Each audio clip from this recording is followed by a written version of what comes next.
नमस्कार, ई न्यूज में देख रहे हैं। अब आपके साथ मैं हूं सुधांशु शेखर। जहां एक तरफ जबरदस्त हंगामे के बीच लोकसभा में वक्फ संशोधन बिल पास हो गया, वहीं दूसरी ओर इसे लेकर पूरे देश की राजनीति भी गर्मा गई है। विपक्ष लगातार केंद्र सरकार पर हमलावर है, वहीं सत्ताधारी दल के नेता भी जवाब देने को पीछे नहीं हट रहे हैं। इन दिनों इस मुद्दे को लेकर बिहार की राजनीति सबसे ज्यादा गर्मा गई है, क्योंकि बिहार में विधानसभा चुनाव बेहद नजदीक है। नीतीश कुमार के एक मंत्री ने नेता प्रतिपक्ष तेजस्वी यादव को इच्छाधारी नाग तक बता दिया है।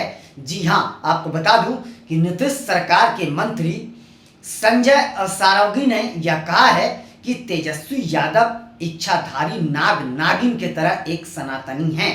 उन्हें मुस्लिम वोटरों को लुभाने के लिए जो है वह कोई भी कदम उठा सकते हैं। वह मुस्लिमों को ठगने का काम करते हैं, मुस्लिमों को धोखा देने का काम करते हैं और वो इच्छाधारी की तरह काम करते हैं। जिस तरीके से इच्छाधारी नाग नागिन अपना रूप बदलता है, उसी तरीके से तेजस्वी यादव भी मुस्लिम वोटरों के लिए अपना रूप बदलते हैं।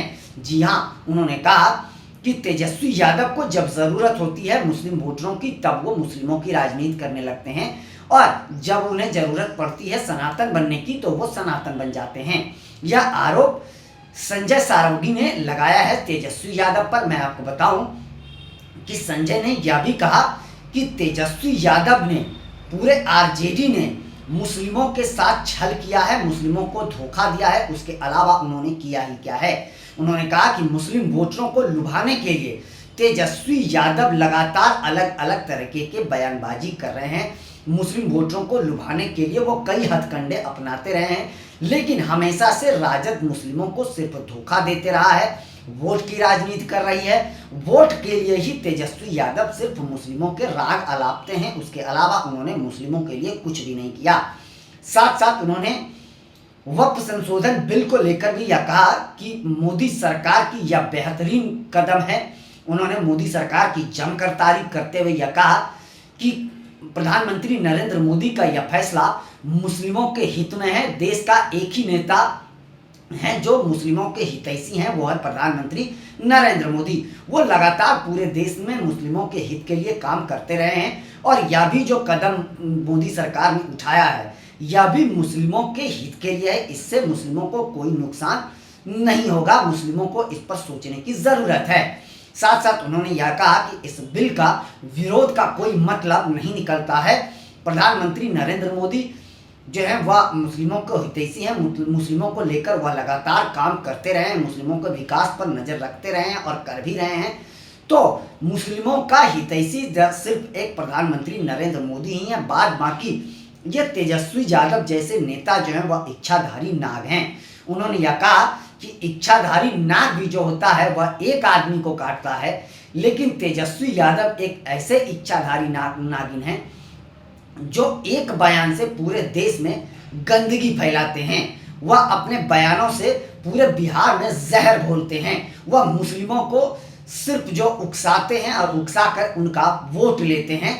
वोट की राजनीति के लिए बस वो मुस्लिमों का इस्तेमाल करते हैं, और मुस्लिमों से उन्होंने आग्रह किया कि ऐसे लोग के फन को जो है, ऐसे नेताओं के फन को आप लोग काट दीजिए। उन्होंने यह कहा कि बिहार की जनता ऐसे इच्छाधारी नाग का फन कुचलने का काम विधानसभा चुनाव में जरूर करेगी। तो संजय सरावगी ने जबरदस्त हमला किया है तेजस्वी यादव पर।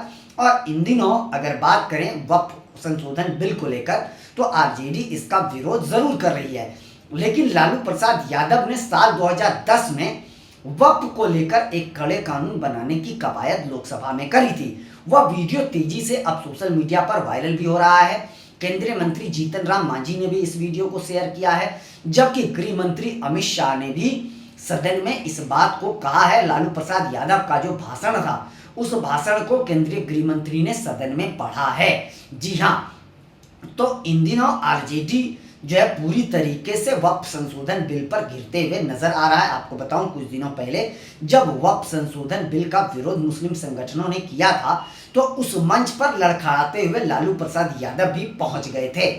तो लालू प्रसाद यादव पर यह आरोप लगाते रहा है सत्ताधारी दल की वो दोहरी नीति अपनाते हैं।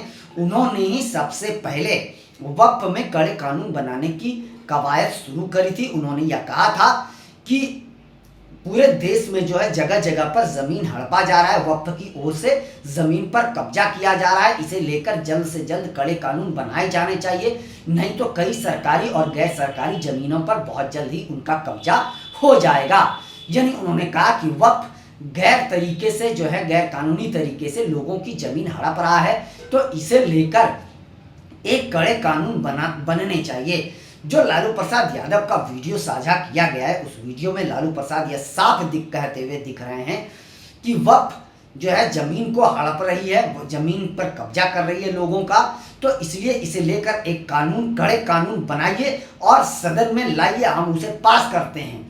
यह लालू प्रसाद यादव का तब का बयान था और उसी वीडियो को, उसी भाषण को केंद्रीय गृह मंत्री ने सदन में पढ़ा, जबकि केंद्रीय मंत्री जीतन राम मांझी ने भी सोशल मीडिया प्लेटफॉर्म एक्स पर साझा किया, जबकि बिहार के उप मुख्यमंत्री सम्राट चौधरी ने भी इस वीडियो को साझा करके लालू प्रसाद यादव पर निशाना साधा है।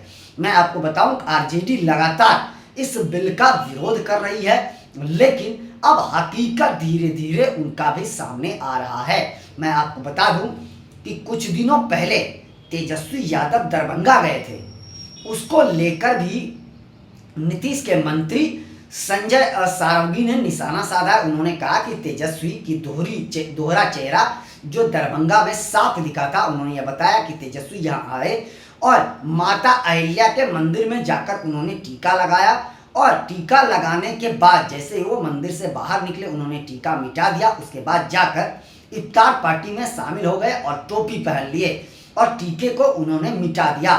तो ये दोहरी चाल है तेजस्वी यादव की, आरजेडी की। वो मुस्लिमों को बस बरगलाने का काम करते हैं, वोट की राजनीति करते हैं और मुस्लिमों के लिए आरजेडी ने कुछ किया नहीं है। साथ साथ उन्होंने कांग्रेस पर भी निशाना साधा कि आज़ादी के बाद से कांग्रेस ने जो है मुस्लिमों के लिए क्या कुछ किया है। उन्होंने साफ कह दिया कि आज मुस्लिमों का अगर सबसे बड़ा हितैषी है तो वह मोदी सरकार है, एनडीए है। इसके अलावा ये सब इच्छाधारी नाग हैं, वो जरूरत पड़ने पर मुस्लिमों का इस्तेमाल करते हैं। तो लगातार इन दिनों पूरे देश में वक्फ संशोधन बिल को लेकर हंगामा मचा हुआ है और लोकसभा में यह बिल पास हो गया है। अब राज्यसभा में पास होना है, उसके बाद राष्ट्रपति के पास जाएगा, राष्ट्रपति सिग्नेचर करने के बाद उसके बाद कानून बनाए जाएंगे। वहीं मैं आपको बता दूं कि इसे लेकर विपक्ष लगातार यह कह रही है कि केंद्र सरकार मुस्लिमों का हित छीनना चाह रही है, केंद्र सरकार की नज़र अब वक्फ के ज़मीनों पर कब्जा करने का है। तो अलग अलग तरीके की बयानबाजी जो है विपक्ष की ओर से किया जा रहा है। कल सदन में ज़बरदस्त हंगामा हुआ और हंगामे के बीच यह बिल पास किया गया है। देर रात तक सदन भी कल चला है और उसके बाद इस बिल को पास किया गया है। मैं आपको बताऊं कि सरकार का यह मानना है कि 6 महीने पहले इसे लेकर सदन में बात करी गई थी, एक विधेयक रखा गया था जिसे सर्वसम्मति से पास कराया गया था। उन्होंने, केंद्र सरकार का यह मानना है कि हमने 284 प्रतिनिधियों से राय ली है, साथ साथ 25 राज्यों के मुस्लिम संगठनों और वक्फ बोर्ड के लोगों से सुझाव लिया है। उसके बाद इस बिल को सदन के पटल पर रखा गया है। मैं आपको बताऊं कि उन्होंने यह भी कहा, जेपीसी जो संसदीय समिति होता है उनके बारे में भी केंद्र सरकार ने यह कहा है कि संसदीय समिति की जांच के बाद इस बिल को सदन के पटल पर रखा गया है, तो सर्वसम्मति से इस बिल को पास किया जाना चाहिए, विपक्ष को कोई आपत्ति नहीं होनी चाहिए। तो लगातार, और यह बात सच भी है कि 6 महीने पहले जो है केंद्रीय मंत्री किरण रिजिजू ने इस विधेयक को सदन के पटल पर रखा था, बात रखी थी और उसके बाद उन्होंने वो बिल लेकर आए और कल वह बिल सदन में रखा गया जिसे पास कराया गया है। लेकिन विपक्ष लगातार हंगामा करते रहा। इस बिल के समर्थन में जेडीयू और टीडीपी खुले तौर पर नजर आ रहे हैं। उन्होंने खुलकर कह दिया कि हम सरकार के साथ हैं। इसे लेकर भी राजनीति खूब हो रही है। जेडीयू और टीडीपी पर भी विपक्ष निशाना साध रहा है कि आप गलत लोगों का साथ दे रहे हैं। वहीं मैं आपको बता दूं कि उत्तर प्रदेश के पूर्व उप मुख्यमंत्री अखिलेश प्रसाद यादव ने भी इस मुद्दे को लेकर सरकार पर निशाना साधा है। तो लगातार केंद्र सरकार पर निशाना साधा जा रहा है। कांग्रेस सांसद लगातार हंगामा कर रही, यानी कह सकते हैं पूरा इंडिया ब्लॉक ही सदन में हंगामा करते हुए नजर आ रहा है। हालांकि इस मामले में अब तक टीएमसी की क्या राय है वह सामने नहीं आया है, लेकिन अब तो यह बिल पास हो चुका है। फिलहाल अब देखते जाइए इस मुद्दे को लेकर अभी पूरे देश की राजनीति और भी गरमाने की संभावना है। साथ साथ बिहार की राजनीति इसलिए ज़्यादा गरमाएगी क्योंकि बिहार में विधानसभा चुनाव बेहद नज़दीक है। मैं आपको बताऊं कि अब राज्यसभा में इस बिल को पास कराना है, कराने के बाद राष्ट्रपति का सिग्नेचर होगा, उसके बाद इसे लेकर कड़े कानून बनाए जाएंगे। वहीं कई मुस्लिम संगठनों ने इस बिल का समर्थन भी किया है, जबकि कई ने विरोध किया है। तो लगातार इसे लेकर पूरे देश में विरोध भी चल रहा है। साथ साथ सत्ताधारी दल अपना पीठ थपथपाने से कहीं पीछे नहीं आ रही है। इससे पहले भी जब 3 तलाक बिल लाया गया था तब भी पूरे देश में राजनीति हुई थी, पूरे देश में हंगामा मचा था। उससे पहले जब धारा 370 को लेकर केंद्र सरकार आई थी तो उसे लेकर भी विपक्ष लगातार हंगामा करते रहा था। लेकिन अब विपक्ष के भी कई दलों की दोहरी नीति सामने आ रही है, जैसे कि अब लालू प्रसाद यादव का यह वीडियो आप सब देख पा रहे हैं। आप लोगों ने भी देखा होगा कि लालू प्रसाद यादव ने सबसे पहले वक्फ में संशोधन की बात करी थी, कड़े कानून बनाने की मांग करी थी। तो अब उसी कानून को मोदी सरकार ने लाया है, जिसका विरोध आरजेडी भी पुरजोर कर रही है और उस पर राजनीति भी करते हुए नजर आ रही है, क्योंकि मुस्लिम वोटरों को लुभाने पर सबकी नजर है और आरजेडी की राजनीति एमवाई समीकरण के तहत बिहार में चलती है। तो तेजस्वी यादव लगातार इस मुद्दे को लेकर राजनीति कर रहे हैं और वह नहीं चाहते कि बिहार के 70% मुस्लिम वोटर कहीं और वोट करे। वो 70% मुस्लिमों का वोट आरजेडी के पक्ष में कराना चाहते हैं। इसे लेकर वो मुस्लिमों के हित में लगातार बयानबाजी कर रहे हैं, लेकिन उनकी चाल क्या है, उनकी नीति क्या है, वह लगातार आरजेडी का खुलासा भी होते हुए नजर आ रहा है। अब आगे देखते जाइए इस मुद्दे पर और क्या क्या राजनीति होती है। फिलहाल के लिए बस इतना ही, मुझे दीजिए इजाजत। आप सबों से निवेदन है कि चैनल को आगे बढ़ाने के लिए लाइक शेयर सब्सक्राइब के साथ साथ कमेंट करना ना भूलें और आप लोग भी अपना बहुत ज़्यादा ख्याल रखें। तब तक के लिए मुझे दीजिए इजाजत। आप सभी का शुक्रिया।